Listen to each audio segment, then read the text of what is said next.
WUNC.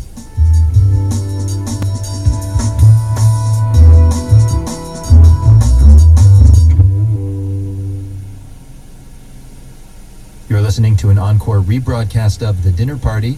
This episode first aired in September of last year. Welcome back to The Dinner Party, the show that gives you an edge in your weekend conversations. I'm Brendan Francis Newnham. I'm Rico Galliano. In a few minutes, none other than author Salman Rushdie is here to talk about the day his life turned stranger than fiction. And you'll hear a new tune from dance diva Sky Ferreira. But first, it's time for our weekly etiquette lesson. Yes, each week you send us your questions about how to behave. And here to answer them this week is Tim Gunn. For now 10 seasons, he's served as mentor on the fashion competition show Project Runway, offering contestants sharp advice and a shoulder to lean on. He was a longtime faculty member and later design chair at Parsons, the New School for Design in New York. His latest style guide out this month is Tim Gunn's Fashion Bible, The Fascinating History of Everything in Your Closet. Tim, welcome. Well, thank you so much, Brendan and Rico. I'm thrilled to be with you. Likewise. I apologize that you catch me. I'm growing a beard now because we're going into autumn. I I'm love really it. unkempt this week. No, you're not. I feel a little bad. You look man chic. Yeah.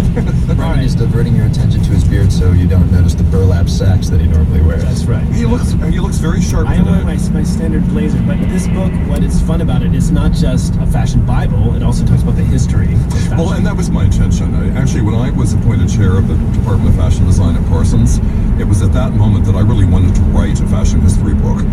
Partially because there was no fashion history in the curriculum, which shocked me. Yeah. So I assembled a group of academics, and when I saw the text, I thought, talk about a snooze fest.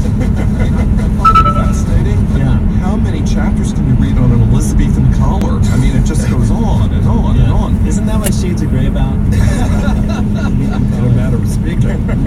No one is going to confuse your chapters with being boring. You have one actually called Capri Pants and Shorts, The Plague of Our Nation. Yes. We wanted to ask you about this. Where did this plague come from? Why do we have these pants in the first place if they're so awesome? The first Capri pant was named for the Isle of Capri. It was right. meant to be a resort wear. And talking to real women, the appeal of the Capri pant is twofold. One is comfort, and the other is fit.